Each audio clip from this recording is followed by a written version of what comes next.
Hello नमस्कार साथियों, आप सभी का आज के इस सेशन में स्वागत है। तो इस सेशन में हम सभी पिछले 2 साल के करंट अफेयर को एमसीक्यू फॉर्म में रिवाइज करने का प्रयास करेंगे और साथ ही साथ कुछ एक्स्ट्रा एक्सप्लेनेशन जो हमारे एग्जामिनेशन में आ सकता है उसको भी हम लोग करने का प्रयास करेंगे। देखिए, सबसे पहले जो क्वेश्चन है हमारे, the question is Coal India Limited completed how many years in 2025। तो ऐसा है भाई, ये 50 ईयर्स लगभग कंप्लीट हमारा कर चुका, टोटल 50 ईयर्स का इसका लेगेसी रहा 2025 में, और इस साल 2026 में ये 51 साल अपना कंप्लीट कर रहा है। लेकिन यहाँ पर आपको ध्यान देना है कि कोयल इंडिया लिमिटेड की जो स्थापना हुई थी वो 1975 में हुई थी। It was the time of the prime minister Indira Gandhi. तो इंदिरा गांधी ने इसकी स्थापना की थी, याद रखेंगे, है ना।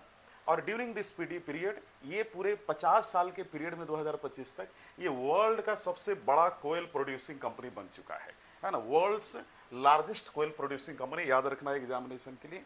ये पूछ लिया जाएगा आपका, है ना, कि ये किस प्राइम मिनिस्टर के काल में हुआ था, ऐसा भी क्वेश्चन बन जाता है। Now the second question is very important. Question है, in which year was Coal India Limited established, है ना। याद रखना 1975, ये तो मैंने अभी एक्सप्लेनेशन में बताया, तब आपको मालूम चल गया। लेकिन यहाँ पर ये क्वेश्चन जो फॉर्म हो रहा है इसमें बोला गया भैया कब इस्टेब्लिश हुआ था ये, तो 1975 याद रखना है। और इसकी जो एग्जैक्ट फॉर्मेशन जो मंथ है 1975 में, वो नवंबर है। और किसके अंदर? भारत सरकार, याद रखिएगा, किसी स्टेट गवर्नमेंट के अंदर कोयल इंडिया लिमिटेड नहीं है ना, याद रखेंगे आप। और जब ये बेसिकली इस्टेब्लिश हुआ था तो उसका जो कोयल इंडिया का जो इनिशियल कोयल प्रोडक्शन था वो 79 मिलियन टन था, याद रखेंगे, विच इज़ वेरी इंपॉर्टेंट। जो कि आज के समय यानी 2024 और 2025 फाइनेंशियल ईयर में ये बढ़ करके 781.06 मिलियन टन हो चुका है। कितना हो चुका है? 781 मिलियन, है ना, टन लगभग हो चुका है। कितना हुआ है? 781 मिलियन टन लगभग हो चुका है। तो याद रखिएगा, जब मैं अगर फाइनेंशियल ईयर जहां भी ऐसा लिखा हुआ मिले, है ना, FY 2024 2025, तो फाइनेंशियल ईयर का तात्पर्य होता है, मतलब होता है वित्तीय वर्ष। और वित्तीय वर्ष का मतलब होता है कि हर साल भारत में 1 अप्रैल को फाइनेंशियल ईयर की एस्टैब्लिशमेंट होती है, यानी शुरू होती है, और ये अगले साल 31 मार्च को कंप्लीट हो जाती है। अगर कहीं पे 2025 2026 FY देखो तो समझ जाना कि 2025 के 1 अप्रैल से वो शुरू हुआ है और वो 2026 के 31 मार्च को कंप्लीट होगा। तो ये हमने देख लिया। Now the next and very important question is basically, where is the headquarters of the coil India Limited located. तो भाई ऐसा है, ये कोलकाता वेस्ट बंगाल में है ना। तो याद रखेंगे, कोलकाता में इसका जो है अपना क्या है, इसका हेडक्वार्टर है। कहाँ है? कोलकाता में इसका हेडक्वार्टर है। कहाँ है? कोलकाता में इसका हेडक्वार्टर है। और एक किस मिनिस्ट्री के अंतर्गत आती है? मिनिस्ट्री ऑफ कोयल, यानी कोयला मंत्रालय के अंतर्गत आती है। याद रखेंगे, किसके अंदर आती है? कोयला मंत्रालय के अंदर कोयल इंडिया लिमिटेड आती है। ये बेसिक सारी चीजें हैं, लगभग हर बच्चे को ये सारी चीजें मालूम होती है। नहीं मालूम होगी तो भाई इसमें हम लोग वो सारी चीजें डिस्कस कर लेंगे। अगली जो क्वेश्चन है, Coal India Limited operates under which ministry. देखो अभी हमने ऊपर डिस्कशन भी किया था, है ना, मिनिस्ट्री ऑफ कोयल, याद रखेंगे। और ये सेंट्रल पब्लिक सेक्टर इंटरप्राइजेज है, आपने CPSE का नाम सुना होगा, है ना, CPSE, या इसको PSUs कह लो, है ना, या पब्लिक सेक्टर इंटरप्राइजेज कह लो, ठीक है। याद रखना कि इंडिया के एनर्जी सेक्टर में इसका बहुत बड़ा कंट्रीब्यूशन है। इंडिया में इलेक्ट्रिसिटी का प्रोडक्शन है, उसमें भी इसका बहुत बड़ा रोल होता है कोयल का, ठीक है, ये याद रखेंगे, है ना। और हमारे यहाँ इतना ज़्यादा भी पर्याप्त मात्रा में कोयला उपलब्ध नहीं है, और यही वो कारण है कि हम अलग अलग देशों से भी समय समय पर हम कोयला इंपोर्ट करते रहते हैं। और इंपोर्ट करने का तात्पर्य है आयात करना, खरीद करके अपने देश में मंगाना। अगली क्वेश्चन है, what was Coal India's record coal production in FY 2024 and 2025। अभी हमने पूरा डिस्कशन किया, इट वाज 781.6 मिलियन टन। देखो ऐसा एग्जाम में अगर आएगा भी ना तो जनरली आपको कंफ्यूज करेंगे, 781 मिलियन टन करके करेंगे। तो याद रखना कि अराउंड वो है लगभग इतना, है ना। अगर कहीं अराउंड ऐसा दिख जाए समझना सही है, अगर ऐसे भी अगर लिख कर वो दे रहे तो समझना सही है, क्योंकि 0.6 मिलियन जो टन है, 0.6 मिलियन टन, ये कोई ज़्यादा बड़ा डिफरेंस क्रिएट नहीं करता है, याद रखना ये चीज़। और यहाँ पर एक चीज़ याद रखना है कि गवर्नमेंट ऑफ इंडिया ने जब 1975 में इंदिरा गांधी की सरकार ने इसको एस्टेब्लिश किया, तो सिंस 1975 टू 1985 इसको बहुत बड़े लेवल पे प्रमोट किया गया था इंडिया में। और ये जो टाइमलाइन रहा 1975 से लेकर 1977 तक, it was the timeline of the Indira Gandhi was the prime minister of India. इसके बाद मोरारजी देसाई 2 साल तक आए, 1977 से 1979 तक। और 1979 से लेकर 1980 तक द चौधरी चरण Singh was the prime minister again in the 1980 और 1984 तक, 80 से 84 तक the Indira Gandhi was the PM and 84 से लेकर 85 यानी हम कह सकते हैं 89 तक, बेसिकली 88 तक it was the prime minister, हम कह सकते हैं राजीव गांधी थे उस दौरान। याद रखना, हालांकि हम लोग उससे कोई मतलब नहीं, हमें इंदिरा गांधी से मतलब होना चाहिए। भाई अगली जो क्वेश्चन है बहुत ही इंपॉर्टेंट क्वेश्चन है, who is the current chairman cum managing director, है ना, of the coil India Limited soon in the report. भाई अपनी कोयल इंडिया की तो अपनी रिपोर्ट है ना, उसके अनुसार, और ऐसे वर्तमान में भी who is the basically CMD of the the coil India Limited, तो basically he is PM Prasad, है ना। इनका क्या नाम है बच्चों, पीएम प्रसाद। तो PM Prasad is the current chairman cum managing director.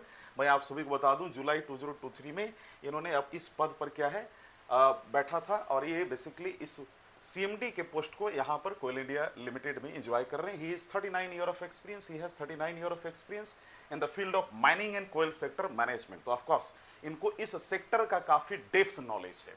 जब ऐसा व्यक्ति किसी अपने जैसे ऐसे लोगों को हम टेक्नोक्रेट कहते हैं कि जिस फील्ड से आप रिलेटेड उसी फील्ड में आप चीफ बन जाते हैं, तो ऑफ कोर्स ये इनका काफ़ी अच्छा परफॉर्मेंस रहेगा। He will contribute in a good way in this particular sector. Now come on the point, the PM Prasad became CMD of Coal India in which year, मैंने अभी तुरंत बताया 2023 में बने थे, है ना। याद रखना ये सारा चीज़ एग्जाम के लिए बहुत ज़रूरी है, ठीक है। और ये ऑलरेडी सेंट्रल कोयल फील्ड्स लिमिटेड के भी चेयरमैन रह चुके थे, सीएमडी रह चुके थे, याद रखना। Now the 8th question is very important, what does ECL stand for. Now ECL stand for is the Eastern coil fields Limited, ठीक है। इसका फुल फॉर्म क्या होता है, ईस्टर्न कोयल फील्ड्स लिमिटेड, याद रखना। और it is a major coal producing subsidiary of the coil India limited. Coal India limited की टोटल 10 सब्सिडियरीज कंपनी है बच्चों, ये याद रखेंगे आप, है ना। इंडिया लिमिटेड, ठीक है, 10 है। और जैसा कि मैंने कहा कि इसकी जो ऑपरेशनल एरिया हेडक्वार्टर तो मैंने इनका बता ही दिया कि भैया वेस्ट बंगाल में है, बट इसके अलावा इनका कुछ अपना हेडक्वार्टर्स का कुछ ऑपरेशनल एरिया झारखंड में भी है, याद रखेंगे। अगली जो हमारी क्वेश्चन है, it is basically what does BCCL stand for. देखो बड़ी इजी क्वेश्चन है और आमतौर पे ऐसे एग्जामिनेशन में पूछ ली जाती है। तो उसका जो फुल फॉर्म होगा भारत कोकिंग कोयल लिमिटेड, है ना। याद रखना इंडिया की बहुत बड़ी लीडिंग प्रोड्यूसर कोकिंग कोयल है, जो बेसिकली स्टील इंडस्ट्रीज में यूज़ किया जाता है। आपने सुना होगा टाटा, है ना, जमशेदपुर में इसकी भी बहुत बड़े लेवल पे यूज़ की जाती है। ऑफ कोर्स इंडिया के जितनी भी स्टील इंडस्ट्रीज होंगी वहाँ पर ये यूज़ किया जाएगा, या वर्ल्ड का जितना भी स्टील इंडस्ट्री होगा इसका वहाँ पर यूज़ किया जाता है।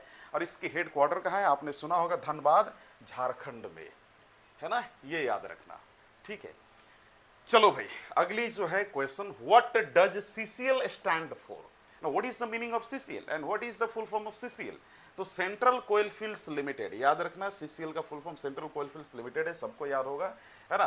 और इसकी जो हेड क्वार्टर है basically it is in Ranchi, ठीक है, याद रखेंगे। और एक कोयल इंडिया का एक सब्सिडियरी हम कह सकते हैं, एक ब्रांच है, ये हम इसको ऐसे समझ सकते हैं। अगला है what does WCL stand for, of course western coal fields limited, है ना। WCL का जो फुल फॉर्म होता है वो क्या होता है, वेस्टर्न कोयल फील्ड्स लिमिटेड। और भाई इसकी जो हेड क्वार्टर है, ये हेड क्वार्टर याद रखेंगे, इनका जो मेन काम है बेसिकली महाराष्ट्र वाले रीजन में है और MP वाले यानी मध्य प्रदेश के क्षेत्र में है, याद रखेंगे आप, है ना। चलो भाई अगली question, what does SECL stand for, south eastern coil fields limited, है ना। It is one of the largest coal producing subsidiaries of the coil India limited. It is basically located in Bilaspur. तो बिलासपुर कहाँ पर है, ये छत्तीसगढ़ में है। तो बिलासपुर छत्तीसगढ़ में बेसिकली ACCL का हेडक्वार्टर है। ACCL माने साउथ ईस्टर्न कोयल फील्ड्स लिमिटेड, याद रखेंगे आप। तो इसी प्रकार अगली जो हमारी बहुत ही इंटरेस्टिंग क्वेश्चन है, what does NCL stand for. NCL माने नॉर्दर्न कोयल फील्ड्स लिमिटेड, है ना। और ये बेसिकली उत्तर प्रदेश और मध्य प्रदेश के क्षेत्र में यानी सिंगरौली रीजन में इसकी क्या है, अपनी ओपन कास्ट माइनिंग चलती है, ठीक है। और ये इसलिए भी जानी जाती है क्योंकि high productivity and mechanised mining करने में ये बहुत ही एक्सपर्ट बेसिकली ब्रांच है ना। अगली है what does MCL stand for, Mahanadi coal fields limited. इसका जो हेडक्वार्टर प्यारे बच्चों है संबलपुर ओडिशा में। कहाँ है ये, Sambalpur Odisha, remember this particular point, है ना। और ये थर्मल पावर प्लांट्स में इसका काफ़ी बड़ा कंट्रीब्यूशन है, वहाँ पे बहुत ज़्यादा बड़े लेवल पे कोयला बेसिकली ट्रांसफर मैंने कह सकते हैं, कोयला वहाँ पर बेसिकली देते हैं इस पर्टिकुलर थर्मल प्लांट्स में। जितनी भी थर्मल प्लांट्स हैं इंडिया में, वहाँ पर सबसे ज़्यादा कोयला यहीं से जाता है। चलो भाई, अगली क्वेश्चन है, कोयल इंडिया, है ना, contributes approximately what percentage of India's total coal output? भाई ऐसा है 75%, है ना, बाकी का हम दूसरे देश से मंगाते हैं, ये याद रखना, ठीक है। कोयला का कितना प्रकार होता है कोयल का, ये आप सभी को मालूम होगा, और कोयल में भी सबसे बेस्ट वन कोयल कौन होता है ये आपको मालूम होगा। मैं उधर अभी नहीं जाऊंगा, बिकॉज मेरा जो एरिया जो मुझे डिस्कस करना है वो करंट अफेयर करना, और इसी दौरान मैं ये सारी चीज़ें बताऊंगा। अभी तो बहुत सारी क्वेश्चन डिस्कस करना, उसी दौरान मैं सारी चीज़ें बता दूंगा, कौन बेस्ट क्वालिटी का कोयला होता है, कितने प्रकार के होते हैं, है ना, ये आपको लमसम से मालूम भी होगा। तो भाई चलो, तो ये हमने कुछ बेसिकली कोयल इंडिया लिमिटेड से रिलेटेड इंपॉर्टेंट फैक्ट्स पे डिस्कशन किया हमने, और अभी हम लोग जो करने वाले हैं जनवरी 2025 के करंट अफेयर को करने वाले हैं। जनवरी 2025 के करंट अफेयर यानी जनवरी 2025 से लेकर हम सभी आज तक यानी 2026 तक के सारे करंट अफेयर को डिस्कस करेंगे, और साथ ही साथ हम लोग जून 2024 से लेकर के हम सभी दिसंबर 2024 यानी दिसंबर 2024 के करंट अफेयर को बेसिकली डिस्कस करने वाले हैं। तो बड़ी सीक्वेंस वाइज में चलेंगे। आज की जो हमारी सेशन है वो जनवरी 2025 के करंट अफेयर पे डिपेंडेंट है। देखो भाई, पहली क्वेश्चन है, बड़ी इंटरेस्टिंग क्वेश्चन है, और आप सभी ने इसके बारे में बेसिकली सुना ही होगा, और बहुत सारे बच्चे इस जगह कर गए भी होंगे। क्वेश्चन है, which city in Uttar Pradesh has been selected as the venue for the Mahakumbh Mela in 2025? और आप सभी को मालूम होगा इट वॉज प्रयागराज, उत्तर प्रदेश। और आप सभी को मालूम है कि महाकुंभ ये वर्ल्ड लार्जेस्ट रिलीजियस गैदरिंग था। ये इतना ज़्यादा गैदरिंग वर्ल्ड के किसी भी रिलीजियस मैटर को लेकर, इवेंट को लेकर नहीं हुआ था जितना महाकुंभ में हुआ था, एज नेम सजेस्ट्स, जैसा कि नेम सजेस्ट कर रहा है। और ये महाकुंभ बेसिकली प्रयागराज में होता है, और प्रयागराज 3 नदियों का संगम है, गंगा, यमुना, सरस्वती। और मैं आपको बताना चाहता हूँ, गंगा निकलता है गंगोत्री से, और ये जाकर गिरती है कहाँ पर, बे ऑफ बंगाल में, यानी बंगाल की खाड़ी में। ये जो गंगा है, गंगा जब ये बांग्लादेश में इंटर करती है बहते हुए, मान लो ये उत्तराखंड का क्षेत्र है, उत्तर प्रदेश से बिहार है ना, ये झारखंड का एरिया, फिर इसके बाद वेस्ट बंगाल और बांग्लादेश। तो जैसे ये उत्तराखंड के गंगोत्री से बहते हुए यहाँ पर आएगी, इस जगह पर, इसको जानते हो किस नाम से जाना जाता है, जमुना, यमुना नहीं, Jamuna. So Bangladeshians used to say that Jamuna to basically किसको, गंगा नदी को। और याद रखेंगे यमुना इसी प्रकार यमुनोत्री से निकलती है, और यमुनोत्री जो है बेसिकली वहां से जब निकलती है तो निकल कर जब ये गंगा में मिलती है प्रयागराज में, है ना। और याद रखना है कि यहाँ पर सरस्वती नदी का भी मिलन होता है, हालांकि सरस्वती नदी दिखाई नहीं देती है बट मिलन होता है। So the confluence of Ganga, Yamuna, Saraswati is basically known as Sangam, है ना। इसलिए इलाहाबाद में माना जाता है इन 3 नदियों का संगम है। मैं चाहता हूँ कि एक चीज़ याद रखेंगे, इससे रिलेटेड एक और फैक्ट बताता हूँ। ब्रह्मपुत्रा जब सांगपो यानी तब जब तिब्बत में बहती है उसे सांगपो कहते हैं। और बच्चों, यहाँ पर जैसे मान लो ये सिक्किम है, ये अरुणाचल प्रदेश है, तो सांगपो ऐसे नदी जो बह कर आती है, और यहाँ पे नामचा बारवाए खील है अरुणाचल प्रदेश में, ये मान लो असम हो गया, ये मेघालय हो गया। तो यहाँ से जब ये एक पहाड़ी से टकराती है तो यहाँ से जॉर्ज बनाते हुए यू शेप लेकर इधर घुस जाती है इंडिया में, क्लियर है। और जब यहाँ पे जाती है तो शाम होते हुए फिर बांग्लादेश में इंटर करती है, जैसे कि उधर से गंगा भी आ रही थी। So when the Brahmaputra enters into the west of Bangladesh, तो इसको यहाँ पर बांग्लादेशियंस पद्मा नदी के नाम से जानते हैं। चलिए, तो एक बात हो गई। अगले क्वेश्चन पे आते हैं। अगला हमारा जो क्वेश्चन है, but what by what percentage did domestic migration decrease in 2023 compare to the 2011? अच्छा, यहाँ पे जो टर्म है ना डोमेस्टिक माइग्रेशन, इसका मतलब जानते हो क्या होता है? भाई ऐसा होता है कि मान लो हमारा ये देश है ना, हमारे देश में कोई व्यक्ति एक स्टेट से दूसरे स्टेट में जा रहा है, अपने देश में ही विद इन अ कंट्री अगर किसी व्यक्ति का मूवमेंट हो रहा है तो उसे हम कहते हैं डोमेस्टिक माइग्रेशन। और आपने माइग्रेशन का नाम सुना होगा। माइग्रेशन 2 प्रकार का होता है, एक होता है इमिग्रेशन। क्या होता है? इमिग्रेशन होता है। इमिग्रेशन मतलब कोई आ रहा है, और एमिग्रेशन, एमिग्रेशन मतलब आप अपने घर से, अपने लोकल प्लेस जहां पर आप हो वहां से आप जा रहे हो, दैट इज बेसिकली एमिग्रेशन, याद रखिएगा। तो ये दोनों ही प्रकार की बात यहां पर हो रही है। तो क्वेश्चन में बोला जा रहा है कि भाई what percentage did domestic migration decrease in 2023 compare to 2011? तो भाई ऐसा है कि 2011 में जितना डोमेस्टिक माइग्रेशन हुआ था कि एक क्षेत्र से लोग दूसरे जगह जाते थे, वो लगभग आप माने समझिए कि घट कर हो गया है ना, माने मान लीजिए कि जितना 2011 में लोग जाते थे एक जगह से दूसरे जगह, अब लोग कम जा रहे हैं, यानी 11.8% डिक्रीन यानी डिक्रीज देखा गया है। यानी इसका सिंपल मतलब है कि पहले जितना लोग जाते थे एक जगह से दूसरे जगह अपना घर छोड़कर दूसरे जगह कमाने, अर्निंग करने, एम्प्लॉयमेंट के पर्पज से, अब लोग ऐसा नहीं कर रहे, थोड़ा रिड्यूस हुआ है। हालांकि अभी भी कर रहे हैं लेकिन थोड़ा सा परसेंटेज डिक्लाइन हुआ है। इसके सबसे बड़ा कारण है कि जैसे कुछ ऐसे क्षेत्र हैं जहां पर एम्प्लॉयमेंट की कोई ना कोई एक्टिविटी स्टार्ट हो गई है, गवर्नमेंट की अपनी इनिशिएटिव कह लीजिए।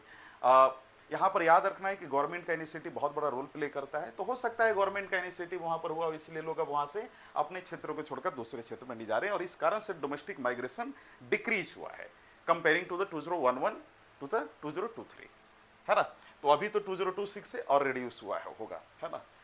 तो ये तो हम लोग 2025 का डिस्कशन कर रहे हो। 2025 का जनवरी में जो डेटा आया था 2023 वाला, उसको यहाँ पर हम लोग डिकोड कर रहे हैं।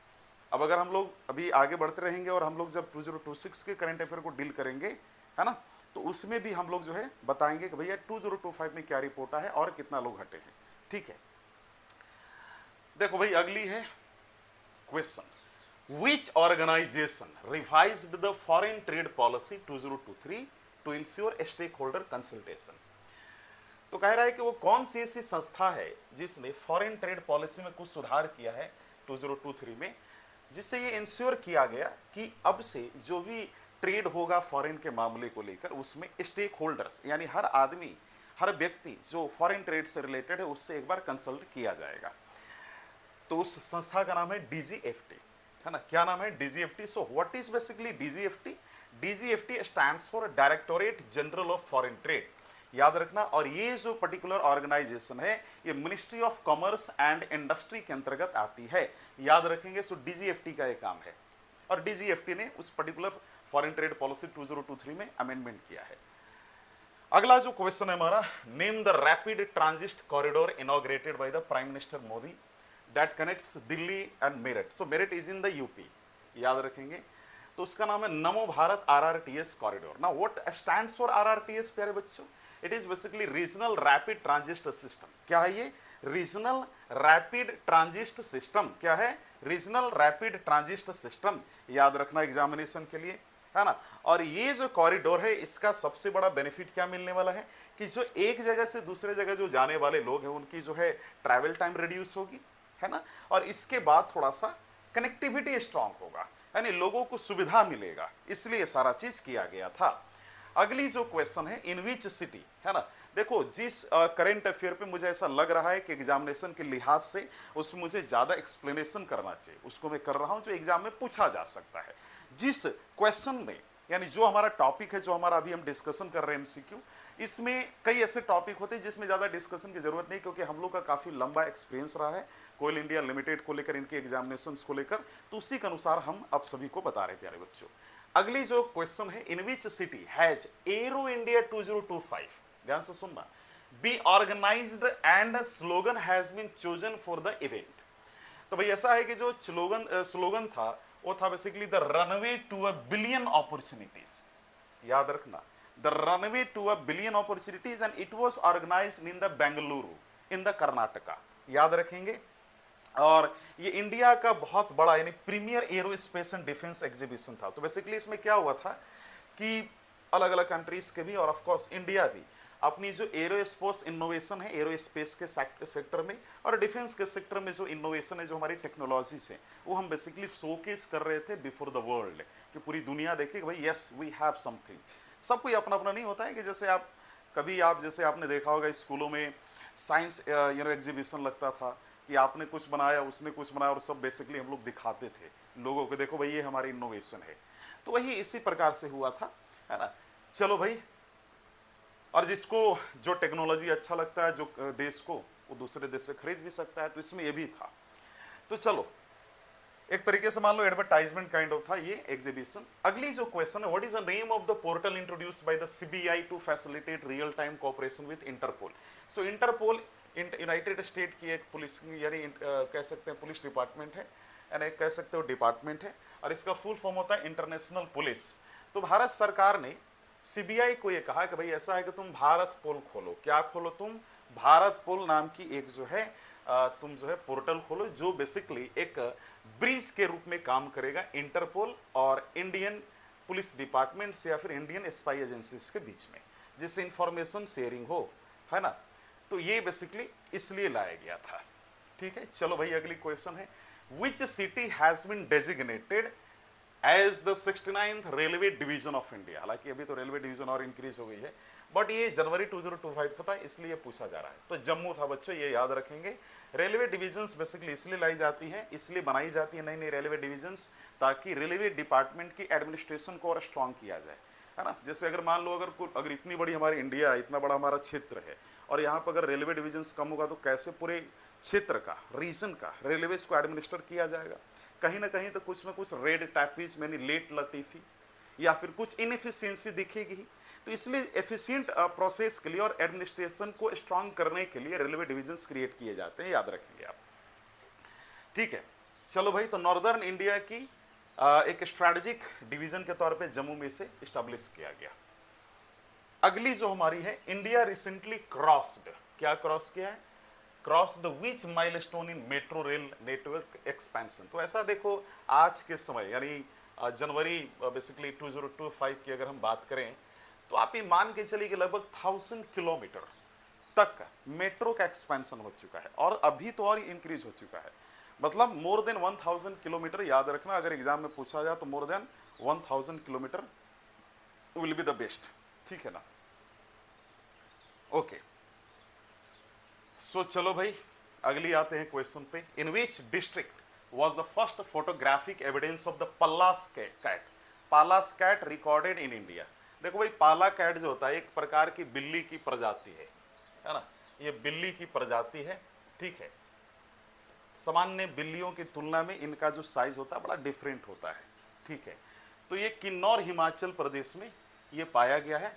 बेसिकली वहाँ पर कुछ फोटोग्राफर्स जब फोटो अपना जो है ग्राफी कर रहे थे, फोटोग्राफी, उस दौरान इस पल्लास कैट का जो पिक्चर एक्सीडेंटली उनके पिक में आ चुका था। नाउ अब ये इसलिए इंपॉर्टेंट हो गया है ना, जब दुनिया को मालूम चला, जब गवर्नमेंट को मालूम चला, तो इसलिए इंपॉर्टेंट हो गया क्योंकि ये रेयर वाइल्ड कैट स्पीसीज है, जंगली बिल्ली है, जो पिछले कई वर्षों में लगभग विलुप्त हो चुकी थी। लेकिन अचानक किन्नौर में इसका देखा जाना ये बताता है कि इनकी अभी भी स्पीसीज एग्जिस्ट कर रही हैं इस प्लैनेट पे। ठीक है, और ये बेसिकली ये जो बिल्ली होती है, बिल्ली की जो प्रजाति होती है, हाई एल्टीट्यूड रीजन में रहती है। हाई एल्टीट्यूड का मतलब कि मान लो हमारा धरती का सामान्य सरफेस है, जैसे मान लो यहाँ पे समंदर है ना, ओशियन और ये कोस्टल एरिया है और ये लैंड का है। तो यहाँ पर जो ये जहाँ पर पानी का लेयर है ना, ऊपरी परत, सरफेस, इसको कहा जाता है सी लेवल, है ना। तो सी लेवल को बेसिकली ओरिजिनल क्या माना जाता है, सी लेवल को ओरिजिनल सरफेस माना जाता है धरती का। इसलिए कहीं भी जाते हुए देखते हुए कहीं लिखा होता है सी लेवल से इतना मीटर ऊंचा है ये रेलवे स्टेशन, आपने कहीं कहीं देखा हुआ, लिखा हुआ रहता है। उसी प्रकार यहाँ पर हमें समझना है कि हाई एल्टीट्यूड माने कि एकदम सबसे ऊपरी एरिया, हो सकता है जमीन से 2 किलोमीटर ऊपर या 3 किलोमीटर ऊपर। और याद रखना ये कहाँ देखने को मिलता है, हिमालयन रीजन में। सो हिमालय जो बेसिकली अगर देखोगे जम्मू कश्मीर से लेकर अरुणाचल तक फैली है। हिमालय का जो ऊपरी भाग है इसको ग्रेटर हिमालयस कहा जाता है, यानी हिमाद्री। और इसके बाद हिमालय का जो निचला भाग है इसको बोला जाता है हिमाचल हिमालयस, निचला को जो बोला जाता है लोअर हिमालयस। और ये जो हिमाचल हिमालयस है यहीं पर बेसिकली किन्नौर है, क्या है, किन्नौर है। और जम्मू कश्मीर में जो हिमालय का यानी इसका ग्रेटर हिमालय का ऊपरी जो भाग है जहाँ सियाचिन है उसको बोलते हैं ट्रांस हिमालयस, है ना, याद रखना। तो आपने तो देखा होगा कुछ इस तरीके से मैप है हमारा, है ना, ये सिक्किम हो गया और ये हमारा क्या हो गया, एक तरीके से अरुणाचल हो गया। तो भैया ये तो आपने पिक्चर देख लिया, ठीक है ना।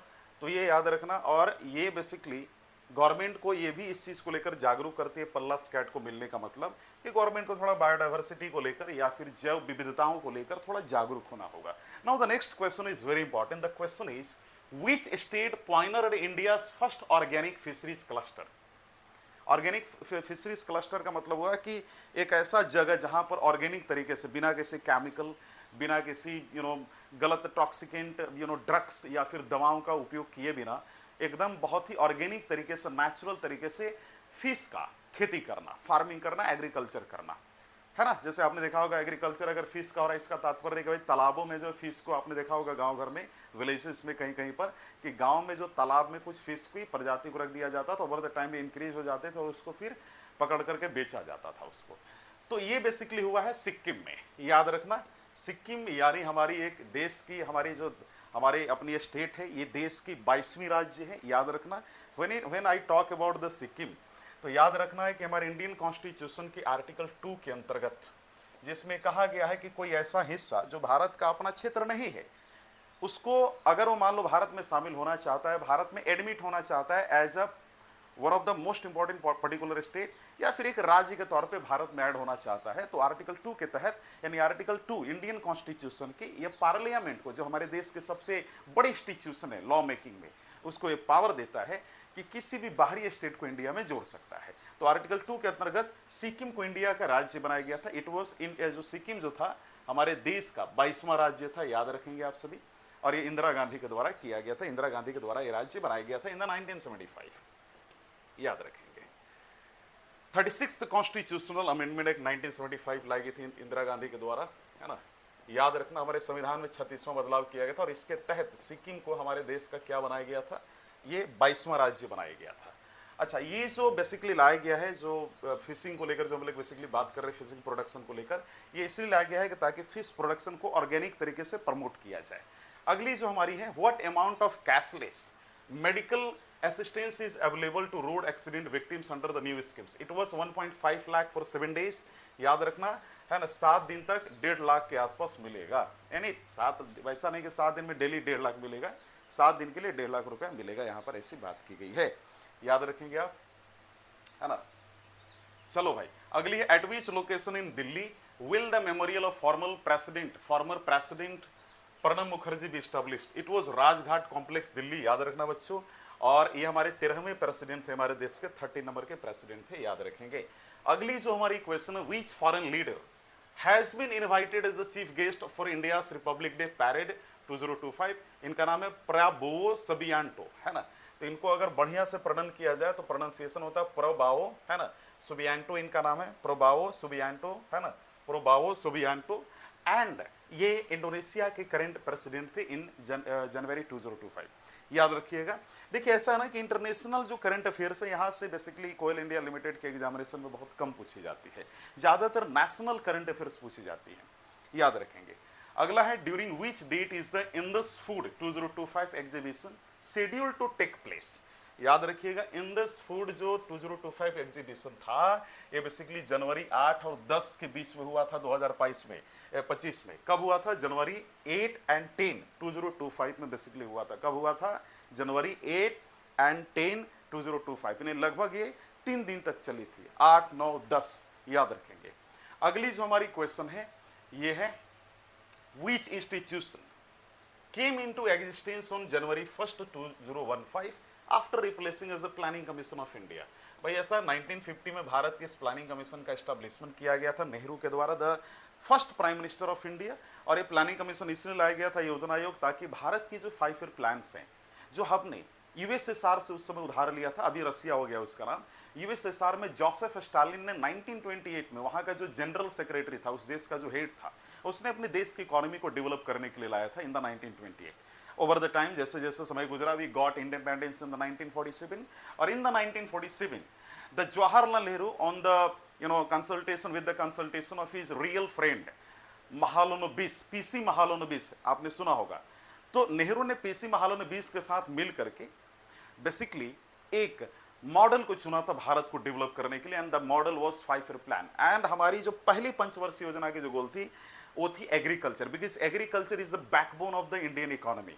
और ये याद रखना है कि एग्रीकल्चर हमारा फर्स्ट 5 ईयर प्लान का था, और 1951 से लेकर 56 के बीच में 5 ईयर प्लान चला था, एज नेम सजेस्ट। और आज तक 2015 तक, यानी 2015 तक हमारी टोटल 12 5 ईयर प्लान हो चुकी है, याद रखेंगे। और इसके बाद नीति आयोग आ गई 1 जनवरी 2015 को, जब प्राइम मिनिस्टर नरेंद्र मोदी ने प्लानिंग कमीशन का नाम बदलकर क्या कर दिया, बेसिकली उसका नाम कर दिया नीति आयोग, यानी national Institute for Transforming India. याद रखना, पूछा जा चुका है एग्जामिनेशन में, है ना।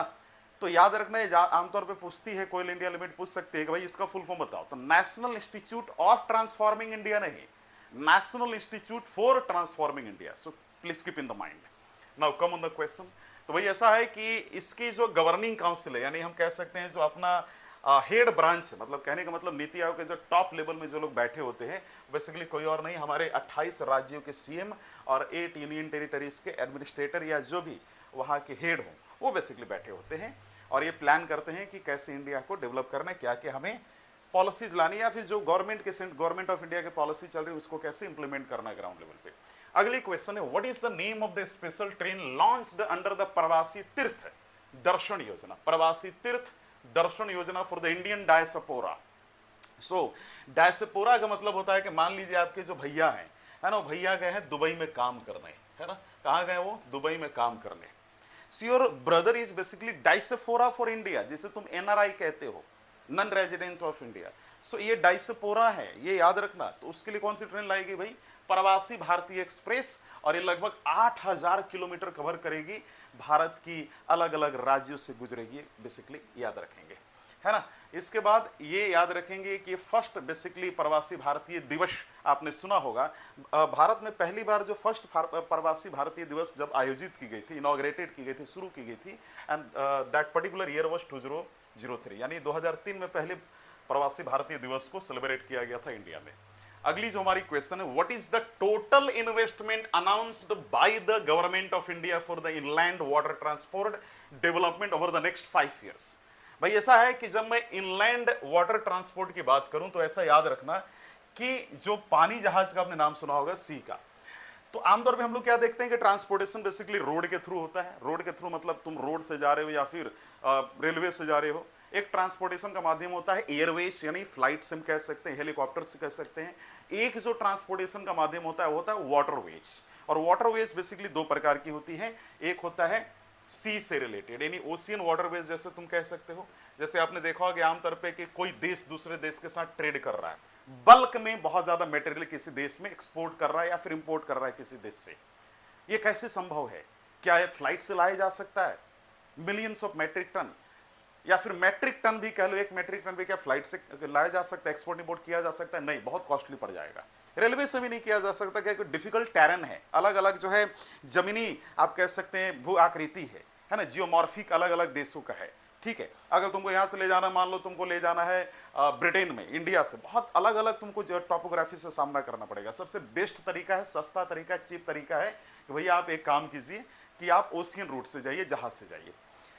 उसी प्रकार देश के अंदर भी कई नदियां होती हैं, उस नदियों में चलने वाली जो जहाजें होती हैं उन्हें हम बोलते हैं इनलैंड वाटरवेज, बेसिकली शिप। जैसे आपने देखा होगा इलाहाबाद से हल्दिया, है ना, गंगा नदी, इलाहाबाद से गंगा नदी जाती है, हालांकि उधर से आती है, उत्तराखंड से इलाहाबाद होते हुए कहाँ जाती है, हल्दिया तरफ, यानी वेस्ट बंगाल में।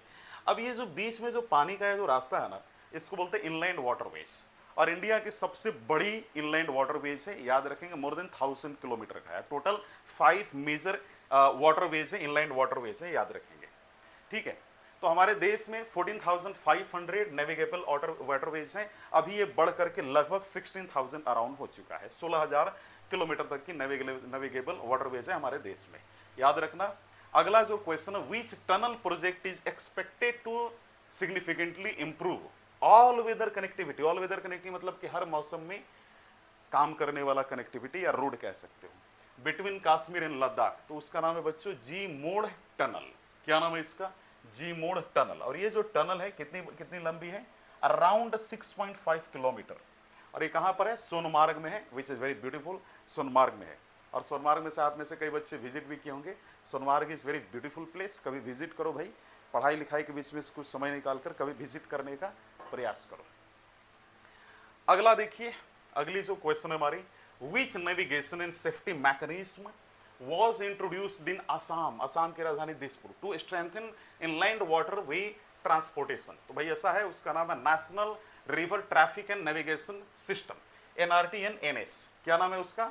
National River Traffic and Navigation System, है ना, ये याद रखना। और Assam has more than 1800 navigable waterways. Assam में लगभग 1800 किलोमीटर की नेविगेबल इनलैंड वाटरवेज है। इनलैंड माने आपको समझ में आ गया, देश के अंदर जो नदियों में जो बेसिकली जो नदियों से ट्रांसपोर्ट करने का जो तरीका होता है उसे हम कहते हैं वाटरवेज, इनलैंड वाटरवेज। और मजे की बात जानते हो, ये ब्रह्मपुत्रा रिवर का है। जैसा कि मैंने कहा था ना, है ना, कि भैया ऐसा है कि कैलाश मानसरोवर जो बेसिकली चीन यानी तिब्बत के आसपास है, ये जैसे मान लो आपका कश्मीर का रीजन है, तो कैलाश मानसरोवर जो बेसिकली तिब्बत में, अभी तिब्बत बेसिकली किसके कब्जे में है? ये बेसिकली चीन के कब्जे में है। तो यहाँ से कैलाश मानसरोवर के बगल में एक लेक है, वहीं से नदी निकलती है सांगपो, है ना, सांगपो निकलती है।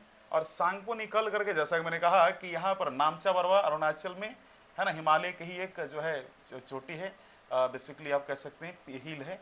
तो नामचा बरवा हिल से वहाँ टकराती है वाटर, और टकरा करके ये 20% वाटर लेकर आती है यहाँ से सांगपो। और जैसे यहाँ से टकरा करके घुसती है, जैसे यहाँ पे टकराएगा तो एक नया शेप लेगा, यू शेप, और ये घुस जाएगा असम साइड में। तो यहाँ पर ना इस अरुणाचल की पहाड़ियों में कई नदियाँ हैं, ये बेसिकली मिलती हैं इसी ब्रह्मपुत्रा में, आप कह सकते हैं इसी नदी में। और जब इस नदी में मिलती है ये ट्रिब्यूटरीज, तो इसका नया नाम पड़ता है, दैट इज ब्रह्मपुत्रा। और ये जो ट्रिब्यूटरीज इसको वाटर प्रोवाइड करती है, 80% वाटर प्रोवाइड करती है, याद रखना। और यही नदी जब बहती है असम से होकर, तो इसको हम कहते हैं ब्रह्मपुत्रा। और इस ब्रह्मपुत्रा में अब मान लो यहाँ से अगर कोई सामान अगर लाना चाह रहा हो असम के दूसरे छोर पे, तो ला सकता है। तो वाटरवे का तो काम कर ही रहा है ना ये। और यही जो है बांग्लादेश में गिर जाती है, और बांग्लादेशियंस इसको किस नाम से जानते हैं? पद्मा नदी के नाम से। चलो भाई अगली क्वेश्चन देखो। अच्छा, तो एक चीज याद रखना कि भारत की जो पहली नेशनल वाटरवेज है, इनलैंड वाटरवेज, वो बेसिकली इलाहाबाद टू हल्दिया है। और दूसरा जो वाटरवे है वो ब्रह्मपुत्रा रिवर पे है। याद रखेंगे लगभग 916 किलोमीटर से ब्रह्मपुत्रा रिवर पे वाटरवे है। कहाँ पर भाई साहब? आपकी इन द असम। और जो छोटी छोटी नदियां हैं असम की, उसमें भी असामियंस यानी असम में रहने वाले जो लोग हैं वो वाटरवेज के रूप में उसको यूज करते हैं। तो टोटल जोड़कर 1800 किलोमीटर अराउंड हो जाता है असम का नेविगेशन वाटरवेज, याद रखना है। अगली जो हमारी बहुत इंपॉर्टेंट क्वेश्चन है, what historic climate milestone was recorded globally for the first time in the 2024? ऐसा है कि 1.5 डिग्री सेल्सियस, ये बार बार नाम लिया जाता है, एग्जाम के लिए याद रखेंगे। अर्थ एक्सीडेड 1.5 डिग्री सेल्सियस अब प्री इंडस्ट्रियल लेवल। सो ऐसा है 1500 के पहले जो टाइम था उसको प्री इंडस्ट्रियल लेवल माना जाता है। उस समय इंडस्ट्रीज उतनी नहीं थी, तो उस समय जितना वर्ल्ड का टेम्परेचर था एवरेज, आज से अगर तुम कंपेयर करोगे तो 1.5 डिग्री सेल्सियस से भी ज़्यादा इंक्रीज हो चुका है। इसलिए आमतौर पे इस प्रकार की बातें आप देखते होंगे। तो पेरिस में, फ्रांस की जो एक सिटी है पेरिस, वहाँ पर बेसिकली UNFCCC नाम की यूनाइटेड नेशन की एक ब्रांच है। क्या नाम है उसका? UNFCCC। तो उसके द्वारा ये मीटिंग कंडक्ट किया गया था एक बार, और उसी मीटिंग में बोला गया था कि भाई ऐसा है कि वर्ल्ड की जो ग्लोबल माने जो क्लाइमेट है, जो टेम्परेचर है, वो 2 डिग्री सेल्सियस के नीचे और प्रेफरेबली 1.5 डिग्री सेल्सियस से ऊपर ही रहना चाहिए, इस बीच में रहना चाहिए। इसलिए अलग अलग देशों को ये थोड़ा सा इनिशिएटिव उठाना चाहिए कि अपने यहाँ पर आप इस तरीके से इंडस्ट्रीज़ को, अपना देश का इकोनॉमिक डेवलपमेंट भी करें, इंडस्ट्रीज़ को भी रन करें, और इस बात का भी ध्यान रखें कि ग्लोबल टेम्परेचर ना इंक्रीज हो, है ना। अगर ग्लोबल टेम्परेचर इंक्रीज होगा तो इस चीज़ को क्या बोलते हैं हम लोग? Global warming. और अभी तक का जो क्लाइमेट असेसमेंट हुआ है, कहा गया है कि 2024 इज द वार्मेस्ट ईयर, है ना। ये ऐसा बोला गया है, वार्मेस्ट ईयर रहा है ना, पिछले कई वर्षों का। तो याद रखेंगे आप, है ना। चलो भाई अगली क्वेश्चन देखो। विच, है ना, which title was chosen for the torch relay of the 38th national game hosted by the Uttarakhand? It was basically Tejaswini. याद रखेंगे आप सभी, which title was chosen for the torch relay of the 38 national games hosted by Uttarakhand? It was Tejaswini. उस title का नाम तेजस्विनी था, किसी individual का नाम यहाँ पर नहीं है, तेजस्विनी, याद रखना। और इस पर्टिकुलर गेम में more than 10,000 athletes basically participate उन्होंने किया था, याद रखेंगे आप सभी। चलो भाई अगली क्वेश्चन देखो। in which city was India's coastal and wider bird census carried out? It वो जामनगर गुजरात। याद रखना कहाँ है, क्या है? जामनगर गुजरात है, जामनगर गुजरात है, जामनगर गुजरात है, ठीक है। सो जामनगर लाइज कहाँ है? जामनगर कहाँ स्थित है बच्चों? तो बेसिकली रण ऑफ कच्छ में। तो आपने देखा होगा इंडिया का मैप कुछ इस तरीके से दिखता है प्यारे बच्चों, और ये जो एरिया है ये रन ऑफ कच्छ का है। यहीं पर बेसिकली इसी क्षेत्र में आपका जामनगर है, याद रखेंगे, है ना। मरीन नेशनल पार्क है basically, Jamnagar lies along the gulf of Kutch, है ना। जो मरीन नेशनल पार्क के आसपास आप कह सकते हैं, है ना, ये लोकेटेड है। तो यहाँ पे रन ऑफ कच्छ हो गया और यहाँ पे गल्फ ऑफ कच्छ है, याद रखेंगे इस एरिया में, ठीक है।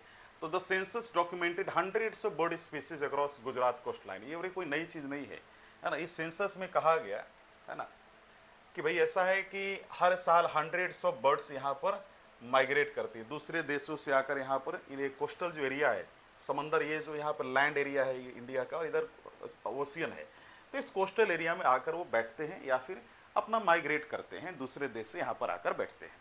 तो इस सेंसस में ये बेसिकली बोला गया। और अगली जो हमारी क्वेश्चन है, what amount of financial support was announced by the Odisha for the Indian national kho kho team?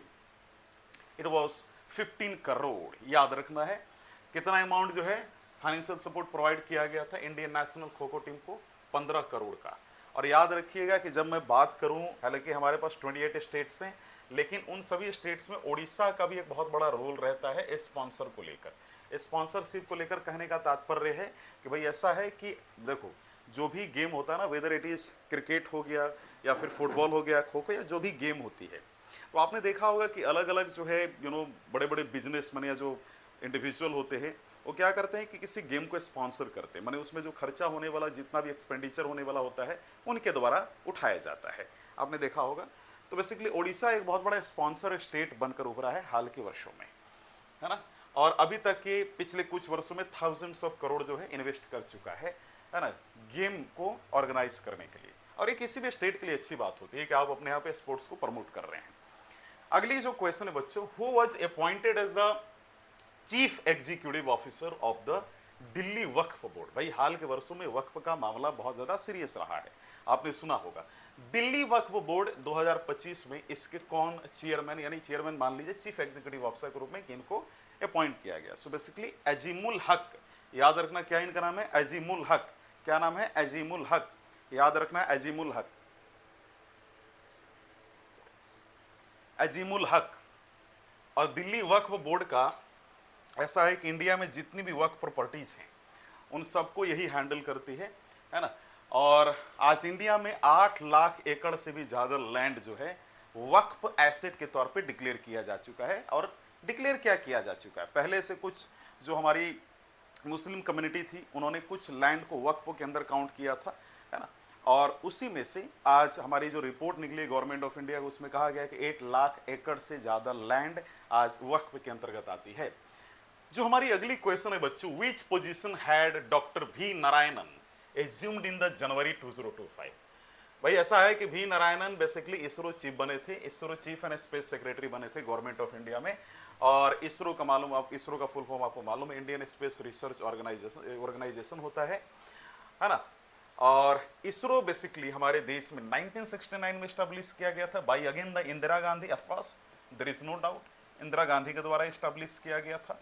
और ISRO one of the fastest growing और फास्टेस्ट रिकग्निजिबल स्पेस एजेंसी है अराउंड द वर्ल्ड, ये याद रखेंगे आप।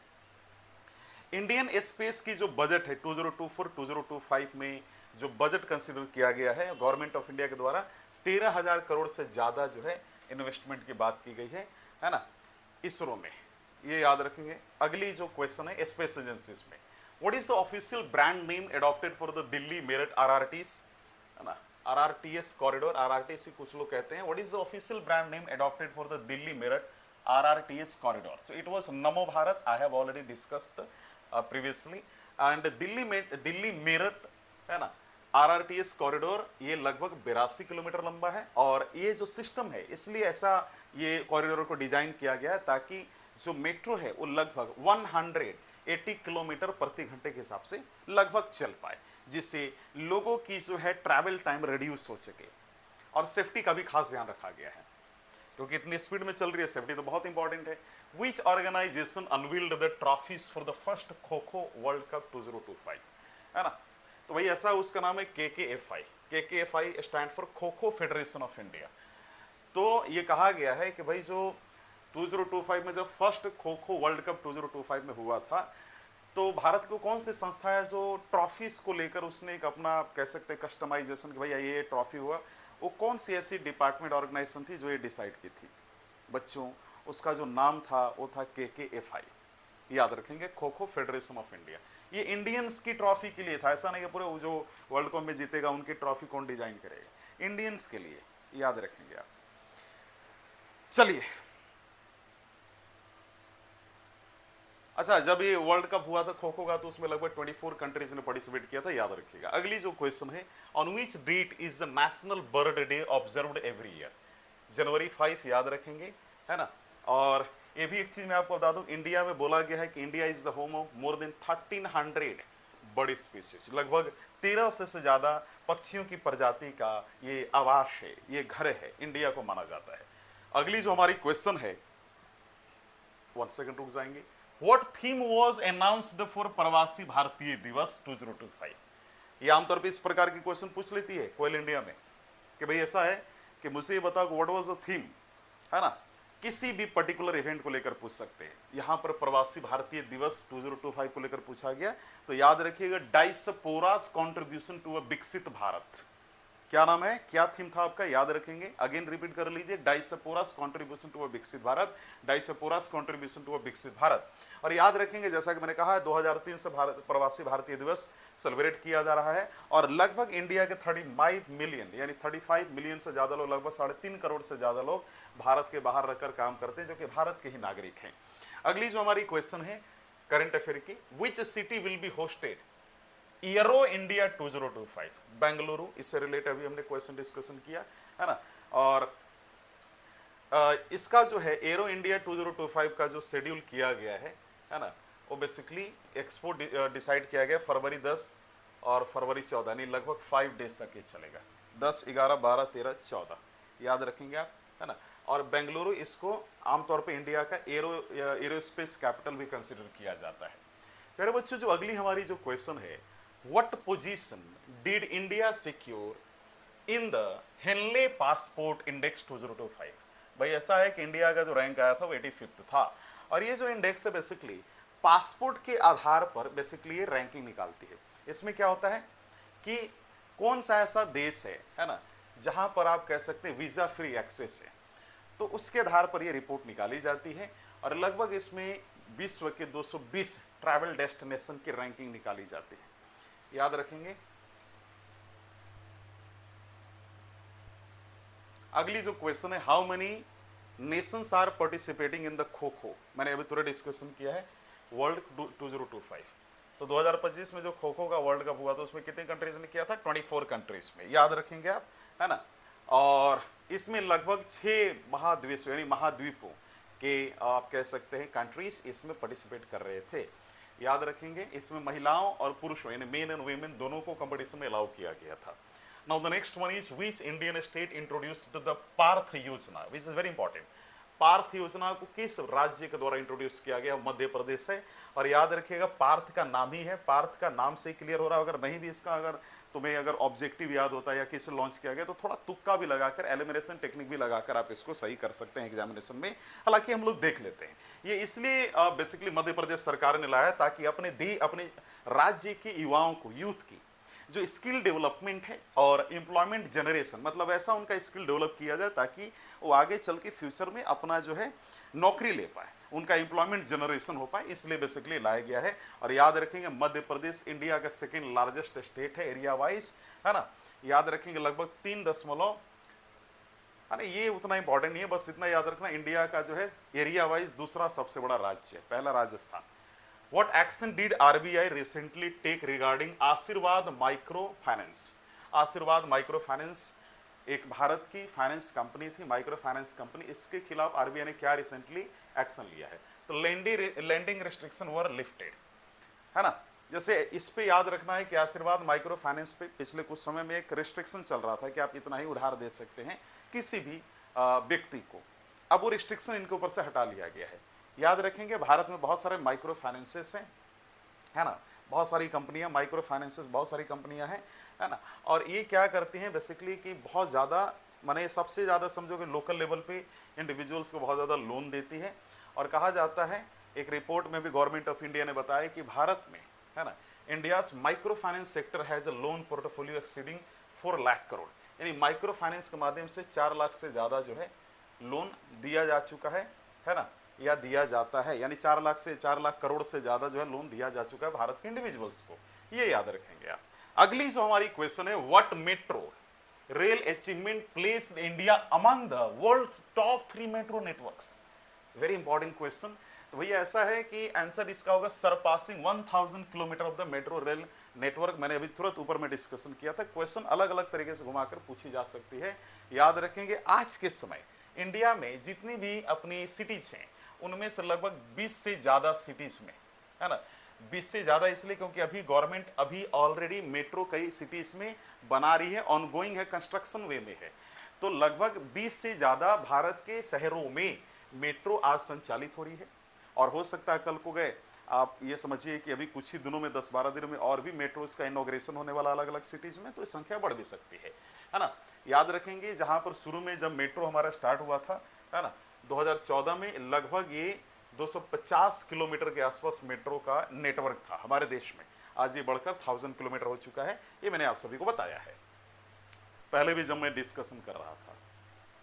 अगली जो हमारी क्वेश्चन है, which tunnel project is expected to strengthen connectivity between Kashmir and Ladakh. मैंने बोल दिया जी मोड़ टनल, याद रखेंगे 6.5 किलोमीटर के आसपास से लंबा है। द थीम, नेक्स्ट क्वेश्चन देखिए, what theme has been chosen for Aero India 2025। मैंने बोल ही दिया the runway to a billion opportunities, याद रखेंगे। अगली जो क्वेश्चन है, who was elected as the president of the athletics federation of India, है ना, तो भाई बहादुर सिंह सागो, ये याद रखेंगे आप सभी। और जो ये AFI है ना, AFI माने एथलेटिक्स फेडरेशन ऑफ इंडिया, ये बेसिकली भारत की जितनी भी एथलेटिक छोटी छोटी माने कह सकते हैं ऑर्गेनाइजेशन है, ये इन सभी का बेसिकली गवर्निंग बॉडी है ना, एपिक्स इंस्टीट्यूशन है। तो भारत में जितनी भी एथलेटिक्स से रिलेटेड बॉडीज हैं या इंस्टीट्यूशंस हैं, उन सभी का हेड AFI को माना जाता है। और इंडिया ने अभी तक एशियन गेम्स 2023 में जब एथलेटिक्स हमारे इंडिया के गए थे और जब वहाँ वो गेम हुआ था, है ना, तो एथलेटिक्स हमारे जितने भी मेडल जीत कर आए हैं उसकी संख्या है 29। So India one 29 medals in the athletics at the Asian games 2023, ये याद रखना भाई।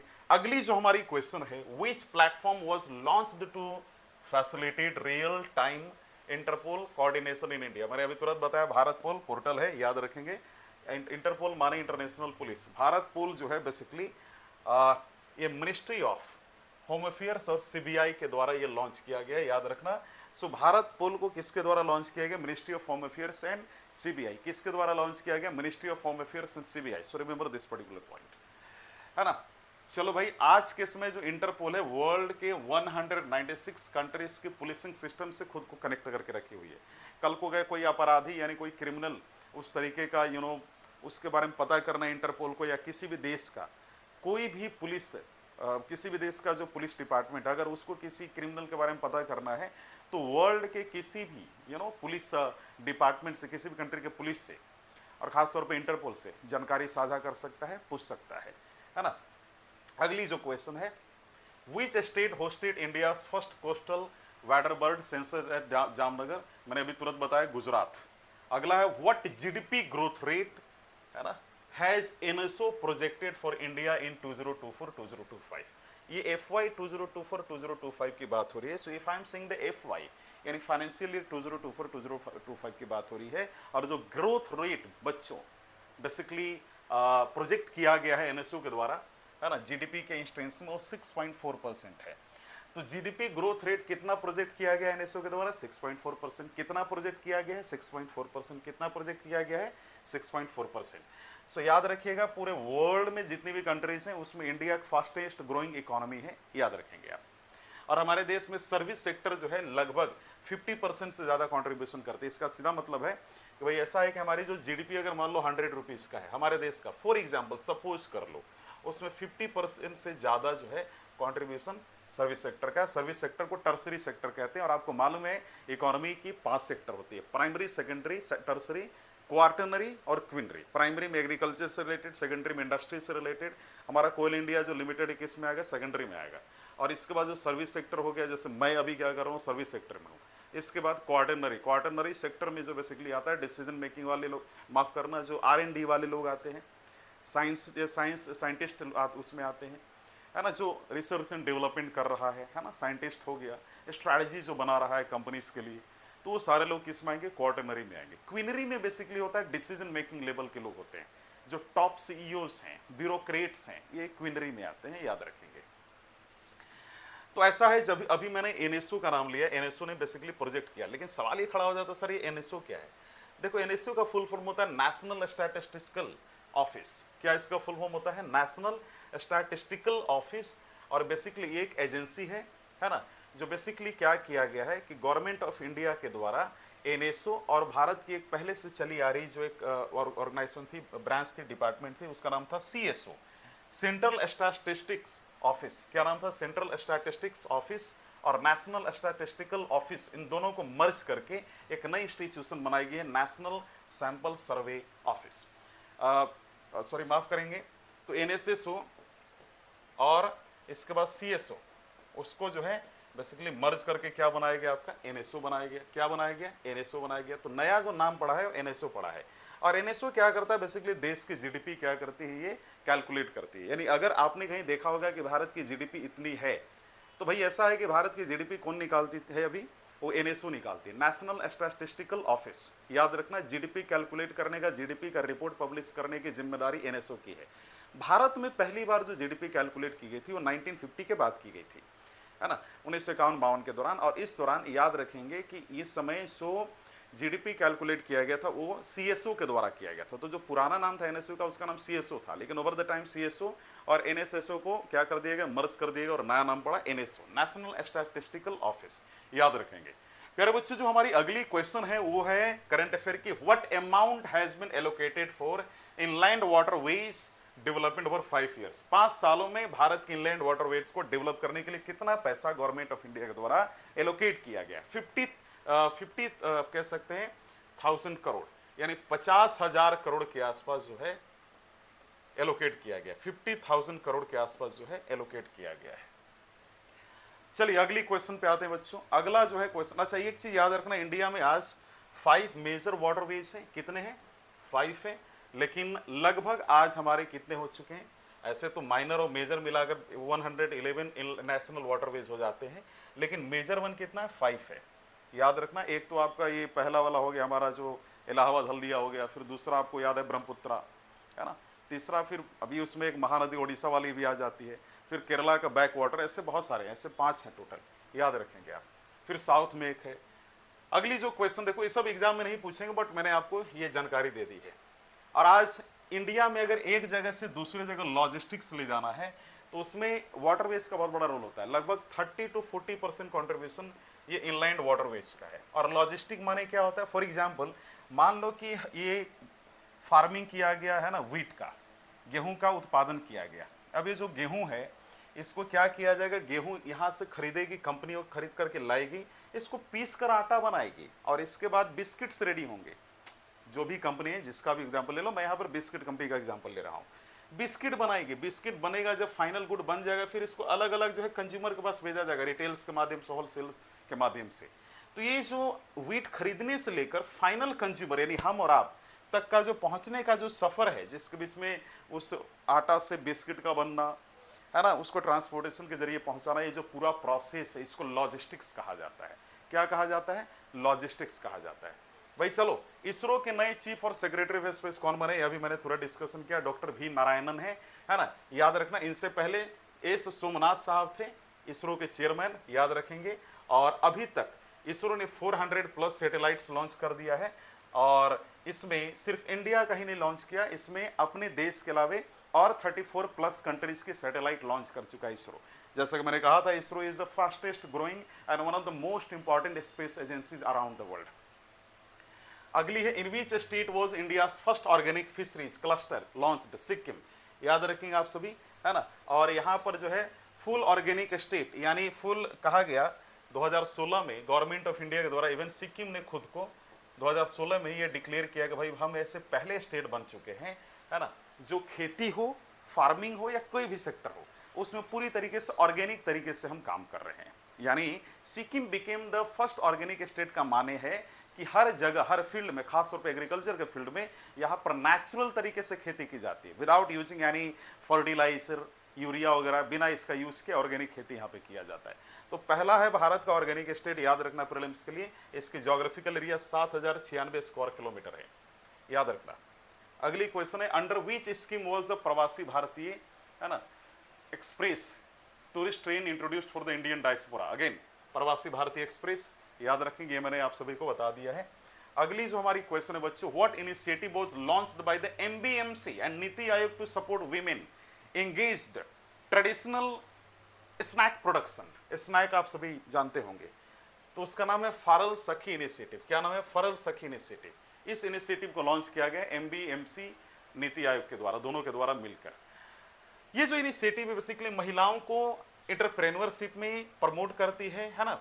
अगर एंटरप्रेन्योरशिप में महिलाएं अगर इनको अगर मान लो ये दोनों ये इंस्टीट्यूशंस मिलकर अगर फरल सखी इनिशिएटिव महिलाओं के लिए प्रमोट करें, तो इसका सीधा मतलब है कि गवर्नमेंट ऑफ इंडिया चाहती है कि वुमेन जो है एंटरप्रेन्योरशिप के फील्ड में आगे बढ़ें, अपने स्टार्टअप शुरू करें। और साथ ही साथ याद रखिएगा कि यहाँ पर सेल्फ हेल्प ग्रुप के माध्यम से भी इस इनिशिएटिव को प्रमोट करने का प्रयास किया गया। तो कुल मिलाजुला के इनिशिएटिव इसलिए लाया गया ताकि महिलाएं जो है एंटरप्रेन्योरशिप की फील्ड में आगे बढ़ें, और इस पर्टिकुलर इनिशिएटिव के माध्यम से महिलाओं को स्किल सिखाया जाएगा कि भाई कैसे बिजनेस करना है, कैसे स्टार्टअप को रन करना है, कैसे आप इतना अपना स्किल डेवलप कर ले, इतने लायक बन जाएं कि आप जो है आप अच्छा खासा अर्निंग कर पाएँ, और हमारी महिलाएं जो हमारी माताएं बहनें हैं उनका एम्पावरमेंट हो पाए। और मजे की बात यह है कि भाई 1800 के बाद, याद रखना है हिस्ट्री की बात कर रहा हूँ, 1800 के बाद लिबरल मूवमेंट पूरे वर्ल्ड में स्टार्ट हुआ था, उदारवादी आंदोलन। मतलब जो कंट्रीज पहले कह सकते हो कि एक तरीके से मोनार्की थी, राजाओं के अंदर थी, उनको फ्रीडम चाहिए था। तो फ्रीडम के तौर पे फ्रीडम पाने के लिए वहाँ की जनता ने, अलग अलग देशों की जनता ने, खासतौर पर यूरोप में लिबरल मूवमेंट की शुरुआत की। और इसी लिबरल मूवमेंट का देखा देखी वीमेन ने भी डिसाइड किया कि भाई हमें भी क्या चाहिए, आज़ादी चाहिए। किससे? पैट्रियर्कल सोच से, पितरात्मक जो है सोच से हमें आज़ादी चाहिए। और 1800 के बाद महिलाओं ने भी अपना फेमिनिस्ट लॉन्च किया, फेमिनिस्ट मूवमेंट, फेमिनिज्म जिसे कहा जा सकता है। फेमिनिस्ट मूवमेंट का मतलब होता है, जब मैं फेमिनिस्ट कहूँ तो समझ जाना वैसे लोग की बात हो रही है जो महिलाओं की आज़ादी, महिलाओं को सशक्त करने का सोच रखते हैं, एम्पावर करने का थॉट रखते हैं। तो महिलाओं ने ओवर द ईयर्स सिंस 1820 के बाद और आज तक बहुत ज़्यादा महिलाओं का एम्पावरमेंट हुआ। लेकिन आज की स्थिति देखें तो कहीं ना कहीं आज हम बहुत बड़े बड़े तरीके से चूक रहे हैं महिलाओं की एम्पावरमेंट को लेकर। और ऐसी स्थिति में गवर्नमेंट ऑफ इंडिया ने नीति आयोग और एमबीएमसी को कहा कि भाई आप एक इनिशिएटिव लॉन्च करो जिससे महिलाओं में एंटरप्रेन्योरशिप प्रमोट किया जा सके, जिसको लेकर फरल सके इनिशिएटिव लॉन्च किया गया, याद रखेंगे। लेकिन यहाँ पर एक सवाल खड़ा हो जाता है, सर नीति आयोग तो चलो हमें मालूम है sir, but what is basically MBMC? भाई ऐसा है, एमबीएमसी का मतलब है मीरा, है ना, मीरा भयंदर म्युनिसिपल कॉर्पोरेशन। याद रखना क्या इसका फुल फॉर्म है, Mira Bhayandar municipal corporation, Mira Bhayandar municipal corporation. ये मीरा भयंदर जो है बेसिकली एक एरिया है महाराष्ट्र का, है ना। तो वहाँ की जो म्युनिसिपल कॉर्पोरेशन है वो नीति आयोग के साथ मिलकर अपने क्षेत्र में क्या लॉन्च की है, गवर्नमेंट ऑफ इंडिया के डायरेक्शन से, फरल सखी इनिशिएटिव। तो पूरे देश के महिलाओं के लिए नहीं है, ये सिर्फ उसी क्षेत्र के महिलाओं के लिए, याद रखेंगे आप, है ना। चलो भाई, ये कहाँ पर है? थाने में है बेसिकली। मीरा भयंदर, ये दो शहरें हैं, कहा जाता है इनको ट्विन सिस्टर सिटीज कहा जाता है। और ये बेसिकली थाने में, मुंबई के थाने, महाराष्ट्र के थाने जिला में ये है बेसिकली, याद रखना ये दोनों सिटीज। अगली क्वेश्चन है, who was appointed as a जज of the Uttarakhand high court in 2025? Shri Ashish Naithani उनका नाम था, याद रखना, श्री आशीष नैथनी, है ना। और उत्तराखंड हाई कोर्ट नैनीताल में इसका हेडक्वार्टर है, वहाँ पर स्थित है। और ये 2000 में इसका एस्टेब्लिशमेंट किया गया था। कारण क्या है भाई? ऐसा है कि अटल बिहारी वाजपेयी ने उत्तर प्रदेश की पहाड़ी क्षेत्र उत्तरांचल को अलग कर दिया था। उत्तरांचल का नया नाम पड़ा उत्तराखंड। और चूंकि एक नया राज्य बना तो उसकी अपनी हाई कोर्ट बनाई गई नैनीताल में। उसी वर्ष 2000 में बिहार से वनांचल को अलग किया गया, वनांचल का नया नाम पड़ा झारखंड, याद रखेंगे। और मध्य प्रदेश से मध्यांचल को अलग किया गया, मध्य प्रदेश से मध्यांचल अलग किया गया, मतलब वही मध्यांचल आगे चलकर बना छत्तीसगढ़, ठीक है। और याद रखना कि इन तीनों राज्यों, उत्तर प्रदेश, बिहार और मध्य प्रदेश के पहाड़ी क्षेत्रों को अलग करके इन 3 राज्यों का निर्माण हुआ था, याद रखिएगा। ये वाजपेयी की गवर्नमेंट के द्वारा किया गया था। अगली है, और ये बेसिकली वाजपेयी ने इसलिए किया था क्योंकि इनको इलेक्शन जीतना था और उस दौरान हिंदू बेल्ट मूवमेंट चल रहा था। हिंदू बेल्ट मतलब हिंदू राज्यों का आंदोलन चल रहा था, इसी कि हमें अलग अलग राज्य चाहिए, हमें अलग अलग राज्य चाहिए। और उसी को उन्होंने बोला, वाजपेयी ने, ठीक है मैं पूरा कर दूंगा, मुझे जिता दो। 1999 के इलेक्शन में जीत कर आए, उन्होंने ये काम कर दिया। ये शॉर्ट में बता रहा हूँ। अगला जो क्वेश्चन है, which rare feline species was recorded during a snow leopard survey in Kinnaur district? भाई ऐसा है कि गवर्नमेंट ऑफ इंडिया का एक सर्वे चल रहा था स्नो लियोपर्ड को लेकर, और उसी दौरान एक फैलिन स्पीसीज पाई गई। फैलिन स्पीसीज का मतलब कि एक ऐसी स्पीसीज जो रेयर, फैलिन स्पीसीज का मतलब एक ऐसा स्पीसीज जो बहुत एक्सटिंक्ट हो चुका है, विलुप्त हो रही है। तो पल्लास कैट मिला था उस दौरान, और याद होगा मैंने आप सभी को बताया था, और ये सर्वे के दौरान भी मिला था। और उस दौरान बहुत भी नहीं होता है, जो आपने देखा होगा कभी कभी जो ब्लॉगर्स होते हैं उनके भी कई बार ब्लॉग वीडियोज़ में आ चुकी थी ये। लेकिन गवर्नमेंट ऑफ इंडिया ने इस पर ध्यान देना तब शुरू किया जब ये स्नो लियोपर्ड सर्वे हो रहा था, उस दौरान ये मिली थी, याद रखना। और ये हाई एल्टीट्यूड रीजन में रहती है और हिमालय में ज़्यादातर पाई जाती है, याद रखेंगे। अगली क्वेश्चन है, what cashless medical assistant package has been announced for road accident victims.